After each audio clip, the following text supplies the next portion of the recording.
அர்ஜுன் என்ற இளைஞன் கோவிலுக்கு சொல்கிறான். அங்கு கூட்டத்தில் மீரா என்ற பெண்ணை பார்க்கிறான். அவள் அழகாக இருக்கிறாள். எதார்ச்சையாக இருவரது கண்கள் சந்திக்கின்றன.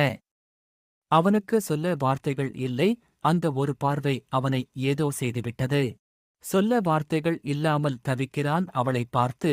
ஆனால் அவளின் அந்த ஒரு பார்வை அர்ஜுனின் மனதில் பதிந்துவிட்டது. மறுநாள் காலை அர்ஜுன் மீராவை மீண்டும் அவளை பூங்காவின் அருகில் காண்கிறான். பிறகு மார்க்கெட்டில். பிறகு அவளை அடிக்கடி பார்க்கிறான். ஆனால் அவனால் பேச முடியவில்லை. ஒரு மாலை கோவில் பூந்தோட்டத்தில் ஒரு ஆண் மீராவிடம் பேசுகிறார். அவர் ஒரு ரோஜா கொடுப்பதையும் அர்ஜுன் ஆனால் மீரா அந்த நபருக்கு இல்லை என்று பதில் சொல்லிவிட்டு போய்விடுகிறாள். அடுத்த நாள் மீண்டும் கோவிலருகே மீராவை சந்திக்கிறான். இந்த முறை மீரா அவனை பார்த்து புன்னகை செய்கிறாள். அவர்கள் இருவரும் பேச ஆரம்பிக்கிறார்கள். அவர்கள் நண்பர்களாகிறார்கள்.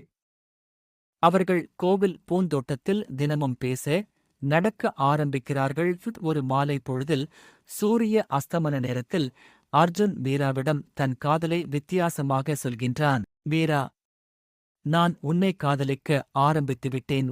மீரா மெதுவாக புன்னகையுடன் சொல்கிறாள். நீ அதை கூறும் நாளைக்காக நான் காத்திருந்தேன். இருவரும் திருமணம் செய்ய முடிவு செய்து அவர்கள் சந்தித்த அதே கோவிலில் அவர்களின் திருமணத்தை நடத்த முடிவு செய்கிறார்கள். மலர்கள், நாதங்கள், இயற்கையின் ஆசியுடன் காதலால் சூழ்ந்த அந்த நாளில் அர்ஜுனும் மீராவும் திருமணம் நடந்து அவர்கள் தங்கள் அழகான வாழ்க்கையை தொடங்குகிறார்கள்.